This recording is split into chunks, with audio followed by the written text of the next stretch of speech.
We dive into all sorts of fears on this show, the things that really get under our skin. And recently I've been thinking about one that's maybe not as like outwardly dramatic as, say, like a fear of heights or something. Right. But it feels so fundamental, so universal. And that's the fear of forgetting.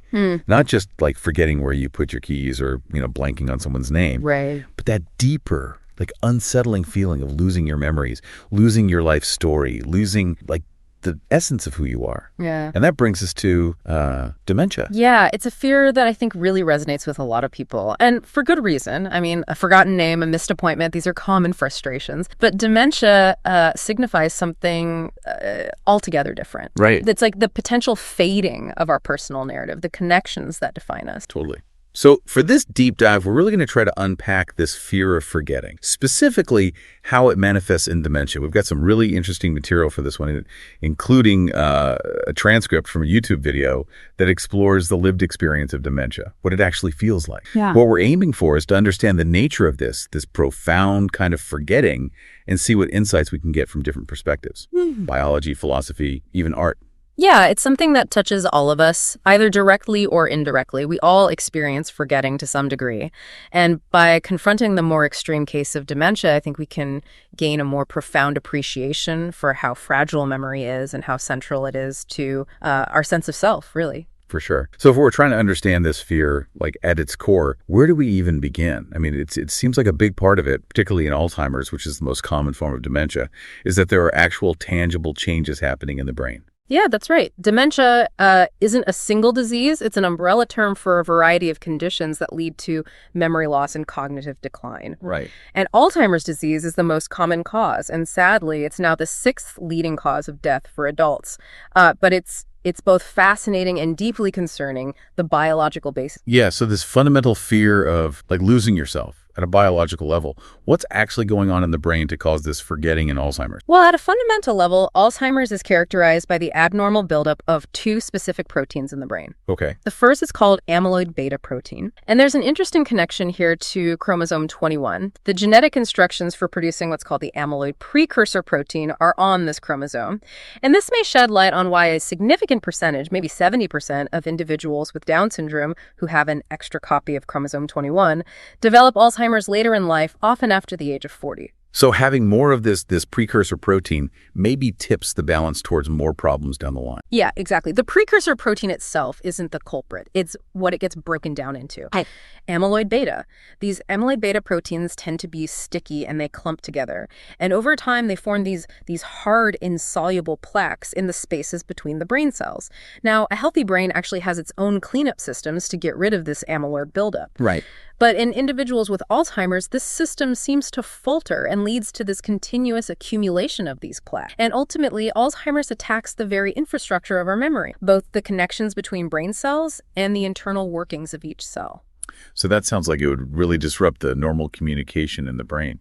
What about the second protein you mentioned? The other key player is tau protein. Normally, tau has a vital role in keeping the structure of neurons stable, especially the parts that transport nutrients to other brain cells. So think of it as the internal scaffolding for these delivery networks. But in Alzheimer's, these tau proteins undergo a chemical change. They become what's called hyperphosphorylated. They basically become chemically altered and sticky, basically. So instead of supporting the neuron structure, they start to tangle up inside neurons. They form what we call neurofibrillary tangle. And this tangling disrupts the vital nutrient delivery system within the brain cells, essentially starving them and leading to their death. So you've got these plaques kind of gumming up the works between the cells and these tangles choking off the internal systems within the cells.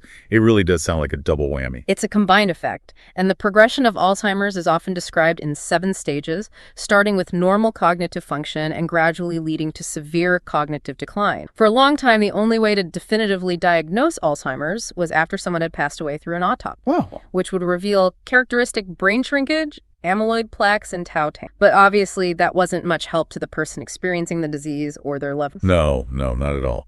But things have moved forward in terms of diagnosis, right? Like, can we get a clearer picture earlier now? Yes. Fortunately, With advancements in brain imaging technology, particularly amyloid imaging, we can now detect the presence of amyloid plaques in the living brain. Okay. This allows for earlier diagnosis, sometimes years before significant symptoms become apparent. Wow. But the crucial piece that's still missing is an effective cure or even a way to significantly slow down the progression of the... And so this often leads to the difficult situation where people get an early diagnosis. And the primary medical intervention is managing associated symptoms like depression with medication. Yeah, it's a sobering thought that we can now see it coming in some cases, but still don't have a reliable way to stop it. It really makes you consider what the lived experience of this long decline must be like. Right. And that's where philosophy, specifically phenomenology, comes into play, doesn't it? Yeah, exactly. Phenomenology, as the transcript notes, is about understanding what it feels like to experience something. It's the philosophy of lived experience. It focuses on how our consciousness interprets the world around us. And there are a couple of key thinkers in this field whose ideas offer really valuable insight into what it might be like to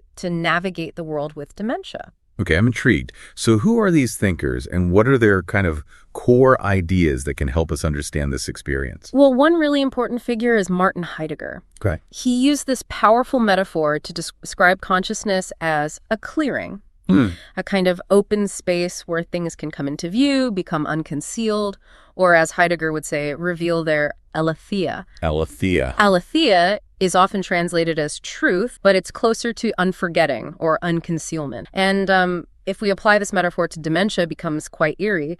Imagine this clearing slowly being overgrown, gradually obscuring the light until nothing is visible. For Heidegger, truth isn't just about something being revealed in the moment, but also what remains unforgotten, what doesn't escape notice.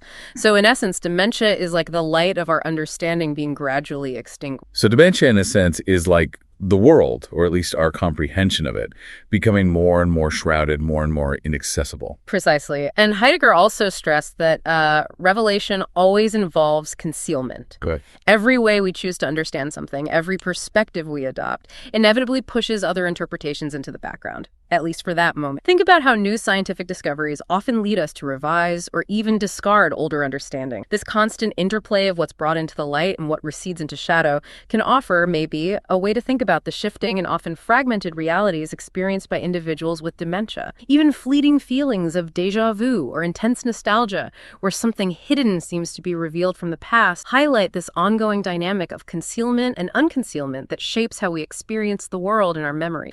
That's a really interesting way to think about it. What about this other phenomenologist, Merleau-Ponty? Yeah. How does his perspective kind of add to this understanding? Well, Maurice Merleau-Ponty brings a crucial emphasis on the role of the body in shaping our experience. Okay. He argued against this traditional philosophical idea of a detached, purely intellectual consciousness. He emphasized that our consciousness is fundamentally embodied, always subject to the influences and limitations of our physical. And he developed the concept of the chiasm, often visualized as an X-shaped structure, to illustrate this intertwining of our body and the world. Yeah. It's the idea that our body, as the very instrument through which we sense and perceive, can itself be sensed. So think about like one hand feeling the other. It's a kind of like folding in on itself, this reciprocal relationship between the body and the world. Right. So it's not just our brains kind of passively taking in information.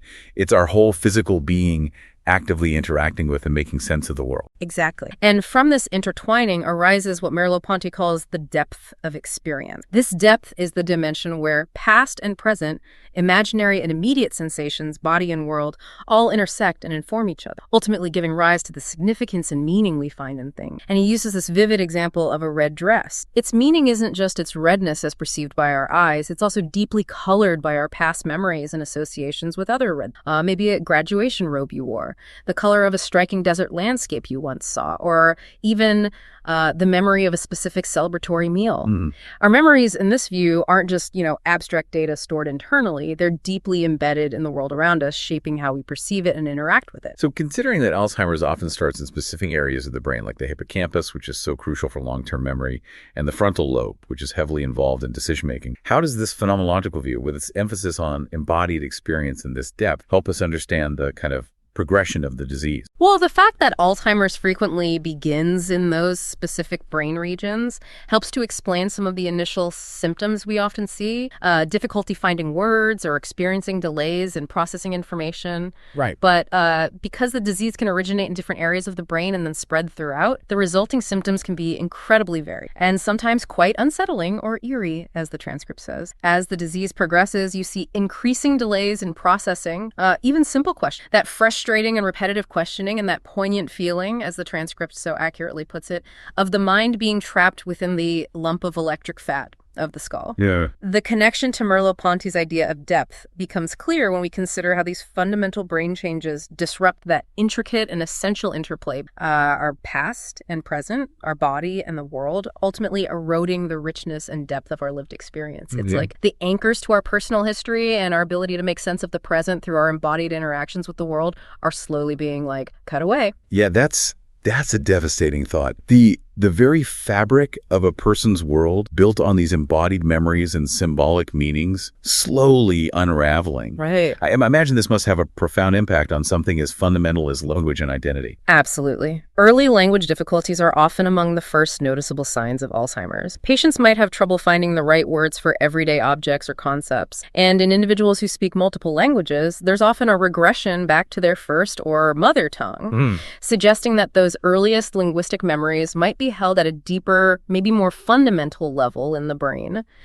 And this increasing loss of the ability to name things and people really ties directly into the philosophical question of how names even work. Right. The transcript touches on two contrasting theories about how names work: descriptivism and anti-descriptivism. Can you break those down for us? Sure. Descriptivism, in essence, suggests that names operate based on descriptions. So if I use the name cat, it's because the object I'm referring to fits a certain set of descriptions: small, furry, four legs, meows, and so on. But the philosopher Saul Kripke, with his influential theory of anti-descriptivism, challenges this view. He argues that a name isn't simply shorthand for a collection of descriptions. So to illustrate, imagine you were to take a lion and, through some elaborate means, cosmetically alter it to perfectly fit the description of a tiger. Right. Kripke would say it still wouldn't be a tiger. Right. Its fundamental nature, its origin is different. For Kripke, the act of naming takes precedence. Naming is what identifies an object, not merely describing its current attributes. So the name carries a kind of intrinsic identity or essence that goes beyond just its observable characteristics at any given moment. That's the core of it. The philosopher Slavoj Žižek takes this idea of anti-descriptivism a step further, suggesting that it inadvertently reveals that the name itself plays a crucial role in creating identity. Particularly for subjects like ourselves, objects, and especially people, need a name to even recognize themselves as a distinct entity. If a name is what anchors an object's identity through all the changes it might undergo, then there must be something inherent in the name that captures the object more effectively than any specific and potentially fleeting description could. A kind of self-referential symbol, a redness more red than any particular red, as he might put it. What? This is how language connects to that idea of the depth of experience we were discussing earlier. Words, especially names, enact this complex interplay of significance, constantly pointing toward an ideal essence. Okay, I think I'm starting to get a clearer picture. So how does this philosophical understanding of names relate to the very real and very heartbreaking experience of someone with dementia struggling to recognize their own loved one? This is where it gets really poignant. Anti-descriptivism suggests that without the proper signifier, the name, our fundamental understanding and recognition of an object itself is compromised, maybe even lost. So when someone with dementia struggles to recall the name of their spouse or child, those individuals become, as the transcript describes them, enigma. Right. All that might remain are fading fragments of description. She has kind eyes, or he always wears blue. But as Kripke points out, these descriptions aren't sufficient for true identification. When a person with dementia calls you by the wrong name, maybe the name of a deceased parent or another relative from the past, it might be because you momentarily satisfy some fragmented aspect of a description they still hold on to. Right. But that fleeting resemblance doesn't bridge the gap to your actual unique identity. Yeah. Philosophically speaking, dementia can be understood as the progressive loss of life's symbolic richness. Our world, our relationships, our sense of self are understood and navigated through this complex web of symbols. And as that ability to grasp and meaningfully utilize these symbols erodes, particularly names, so too does our fundamental connection to reality and to each other. It's truly devastating to think about this symbolic fabric of a person's world slowly, irrevocably unraveling. Now, the transcript shifts to the realm of art as another powerful way of grappling with this incredibly challenging experience. And I want to dive into Everywhere at the End of Time by the Caretaker. It sounds like a profoundly moving, albeit deeply unsettling piece of work. It is a remarkable and deeply affecting piece. Everywhere at the End of Time is this sprawling 6.5-hour musical journey that intentionally aims to immerse the listener in the gradually deteriorating mind of someone with Alzheimer's. It's divided into 6 distinct stages, originally released over a 6-month period. And the music itself undergoes this profound and unsettling transformation, mirroring this cognitive decline. You begin by hearing these recognizable, albeit often melancholic old ballroom music. Okay. And as the albums progress, this familiarity gradually starts to fragment, slowing down, reversing in places, becoming increasingly crackly with the sounds of aged vinyl, more distorted, echoing as if from a vast distance, ultimately dissolving into this almost unbearable static, and then finally silence. Mm-hmm. And the track titles, such as Glimpses of Hope in Trying Times, Denial, Unraveling, and Surrendering to Despair, are crucial to guiding the listener through this intended emotional and cognitive landscape. Right. It's a sonic metaphor for the step-by-step erosion of memory, turning familiarity into this unsettling void. Yeah, almost like audibly experiencing the decay of memory itself. Yeah. This use of these once familiar musical samples that become more and more distorted and unrecognizable, even though you could still sense a faint echo of their original form. It's an incredibly powerful metaphor for the fading and fragmentation of our own past experiences. Exactly. And that pervasive presence of vinyl static throughout the later stages is particularly evocative. It represents not only the physical degradation and accumulated grime of age and decaying records, but also this profound sense of stillness, a complete absence of fluid movement, a stagnation. Right. This resonates powerfully with Merleau-Ponty's concept of depth, of experience drying up, and, the very real hardening and dysfunction of neurons in the brain due to amyloid plaques and tau tangles.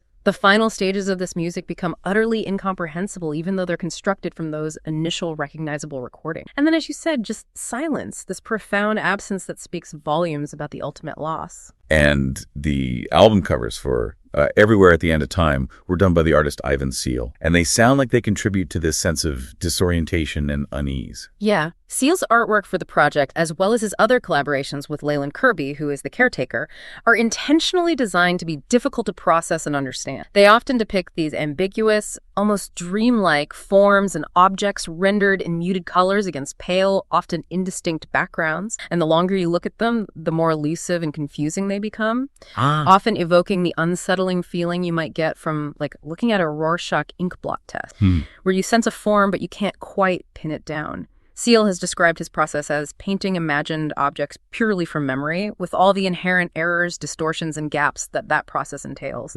This deliberate act of creation really mirrors the fragmented, unreliable, and ultimately fading nature of memory in individuals with dementia. The transcript also mentions the clock test, where patients are asked to draw the numbers on a clock face. Right. As a well-known visual representation of cognitive decline. Especially in Alzheimer's. How does Seal's kind of unsettling and distorted artwork connect to that? The clock test, where patients are asked to simply draw the numbers on a blank clock face, starkly illustrates the progression of cognitive decline in Alzheimer's through the increasingly disorganized, incomplete, and often nonsensical arrangements of the numbers. Similarly, Seal's abstract and often unidentifiable form visually echo the same sense of fragmentation, disorientation, and profound loss of coherence. This connection is further reinforced when we consider the last self-portraits of the artist William Utermohlen, who meticulously documented his own 11-year journey with Alzheimer's through art. His self-portraits become progressively more abstract and fragmented, and ultimately they dissolve into near unrecognized, directly reflecting his deteriorating sense of self and his connection to the external reality around him. Even his earlier conversations, which depict seemingly ordinary scenes from his life, they carry the subtle undercurrent of something being off, perhaps hinting at the very early stages of disease affecting his perception. And his painting Blue Skies is particularly poignant, often interpreted as his direct emotional reaction to receiving his diagnosis, a solitary, almost spectral figure adrift, bleak and... Yeah, it's incredibly moving and unsettling to see this disease reflected in such personal and powerful artistic ways. And it really brings home the profound human cost that goes far beyond just the cognitive decline. Absolutely. And the human cost extends far beyond the individual with dementia. Right.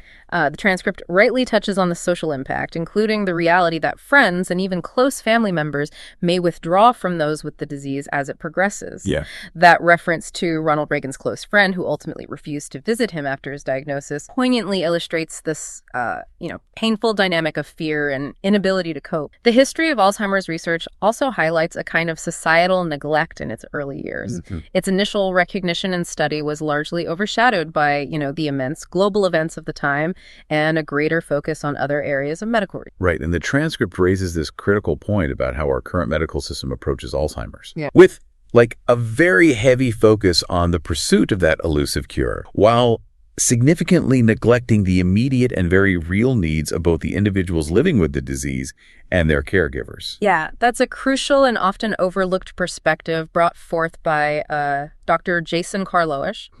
He astutely argues that there's a fundamental imbalance in our societal and medical prioritization, with a disproportionate amount of resources and attention directed towards the potential for future cures, while the present and very urgent needs of those currently affected and the burdens faced by their families often go underfunded and unsupported. He points out the ironic situation that, for instance, Medicare may not adequately cover the significant costs associated with obtaining an initial diagnosis of dementia. Wow. Yet insurance companies readily allocate funds for the repeated and often ultimately unsuccessful attempts to develop new pharmaceutical drugs. He highlights the lack of a sustainable and comprehensive system to provide meaningful support for caregivers, especially when you compare that to the robust infrastructure of the pharmaceutical industry. It's a stark and troubling contrast. The very people who are on the front lines of this disease, providing 247 care, are often left to navigate the immense challenges on their own, facing overwhelming financial strain and emotional toll. Yeah, it is a daunting and often isolating task. Witnessing a loved one gradually lose their ability to perform even basic everyday tasks, the incredibly frustrating communication difficulties, the potential for significant personality changes, which can sometimes include uncharacteristic outbursts of rage or aggression,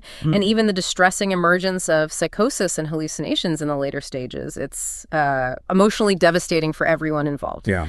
The transcript makes the important point that sometimes these personality shifts can be more subtle, like someone who was always stubborn becoming unusually mild and compliant. And then there's the reality of the gradual loss of social filters, where patients might say things that are inappropriate, even hurtful, perhaps drawing on deeply encoded memories, often the last remaining ones. Right.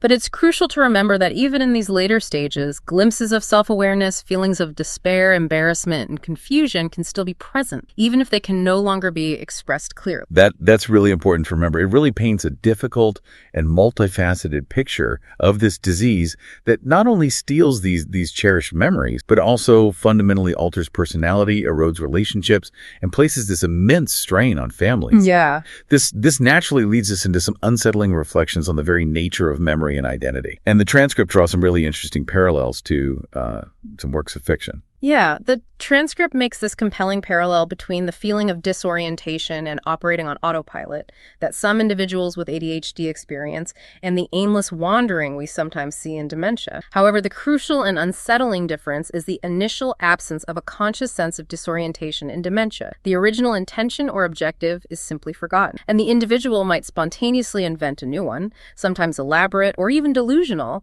without initially recognizing the disconnect from their previous plan or the actual reality of their situation. That immediately brings to mind the Kurt Vonnegut reference. Yeah. Billy Pilgrim becoming unstuck in time in Slaughterhouse-Five. Exactly. Billy's disorienting experience of randomly jumping between moments in his life with no linear progression is a powerful metaphor for that fragmented sense of time experienced by individuals with dementia. The transcript highlights the scene where Billy is writing letters about being a zoo animal on an alien planet, seemingly completely oblivious to his immediate surroundings. It's a striking image of someone detached from the present, inhabiting an entirely different yet internally consistent world. And the non-linear structure of Slaughterhouse-Five itself, with its abrupt shift, can be seen as mirroring this fragmented experience of time in mid-stage Alzheimer's, where individuals might vividly inhabit memories from decades past or be consumed by current yet distorted delusion. And then there's that Oliver Sacks anecdote about Dr. M, a patient with Alzheimer's, who would occasionally regain his sense of identity as a medical director. Yeah, it's remarkable. These fleeting moments where Dr. M would temporarily step back into his professional role, a role so ingrained in his embodied memory,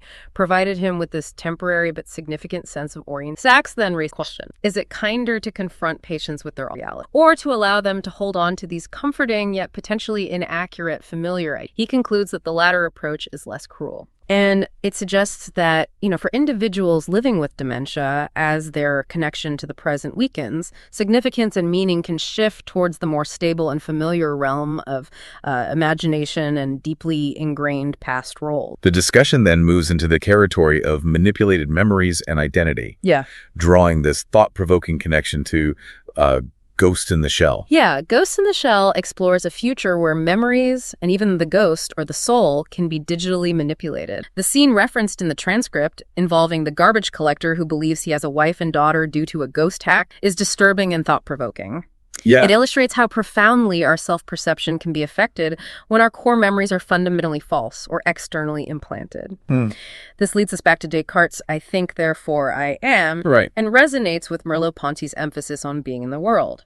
If our perception of the world and our memories are delusory, what becomes of our identity? Yeah, it raises that unsettling question of what even constitutes real when our internal narratives can be altered or even fabricated. The indie game Before Your Eyes, with its blinking mechanic, also sounds surprisingly relevant here. Yeah, Before Your Eyes uses the player's actual blinks to progress through the character's life and skip memory. Wow. And it highlights how even seemingly insignificant moments contribute to our overall sense of self. And the eventual revelation that the player's identity and life story aren't entirely accurate underscores how all of our memories, even fleeting ones, collectively contribute to who we believe we are. Right. And as the transcript points out, forgetting creates a void, a space where false memories can take root. In Alzheimer's, these false memories can be incredibly vivid and feel real, blurring the lines of reality. Ultimately, the brutality of dementia lies not only in the loss of oneself, but also in the loss of a shared and understandable reality. This journey through the complexities of memory and identity leads us to the final stages of dementia, which sound particularly challenging to understand from the outside. Yeah, the sixth stage of Alzheimer's is marked by a significant decline. Okay. It's characterized by profound disorientation in time and space, increasing inability to recognize people or objects, and a distorted perception of reality. The philosopher Schopenhauer had this analogy of waking life and dreams as two different ways of reading the same book, with advanced dementia maybe representing an incoherent reading of that shared human experience, the unsettling idea of reversed consciousness, of being reduced to reflexes with no inner life, as the transcript puts it, a cancer of thought. It offers a chilling way to try and grasp the internal experience. It makes you question the very persistence of self-awareness when the fundamental tools of thought and language are so impaired. Is there still an I if the ability to articulate or even internally recognize that I is gone? That's a truly profound and perhaps ultimately unanswerable question. While individuals in the late stages of dementia may no longer possess the ability to express or even embody their identity in ways we recognize, there's debate about whether some level of sentience, some inner awareness may still persist.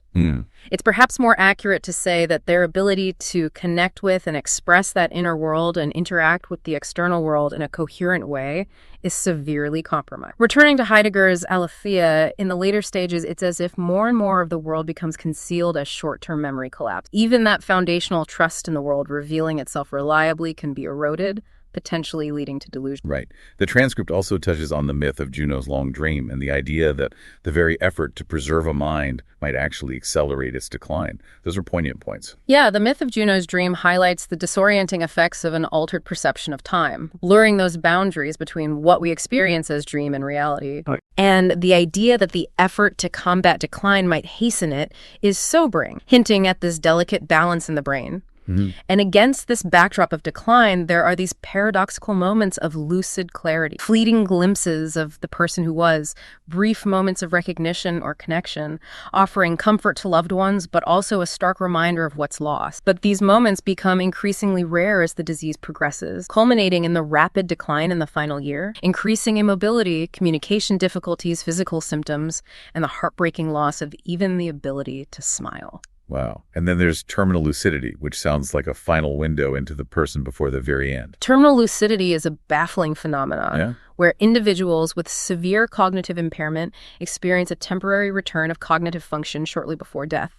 This can range from a brief moment of recognition to a seemingly full restoration of memories and thought. While it can bring closure to families, it can also be bittersweet, almost like experiencing the loss all over again. It's a mysterious reminder that even in the deepest stages of cognitive decline, there can still be these flickers of the person within. This brings us to what the transcript describes as the void and the whisper in the very late stages. It sounds like a state almost beyond our understanding. Late-stage dementia is described as without description because the symbolic powers, the ability to understand the world through meaning and language, are lost. The individual can no longer even recognize the reality of their loss.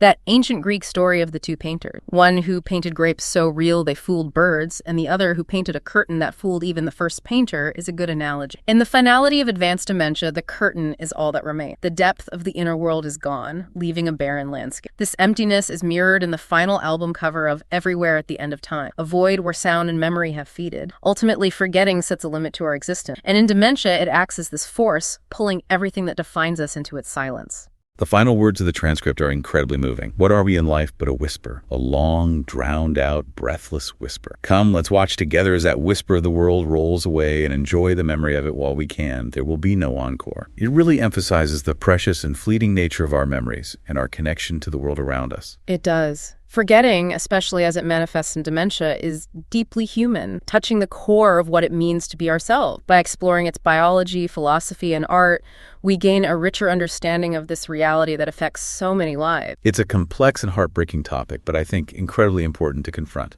Thank you so much for guiding us through this deep dive. It's certainly given me a lot to think about. My pleasure. It highlights the fragility of our memories and how they shape our identity and our experience of the world. Host speaker.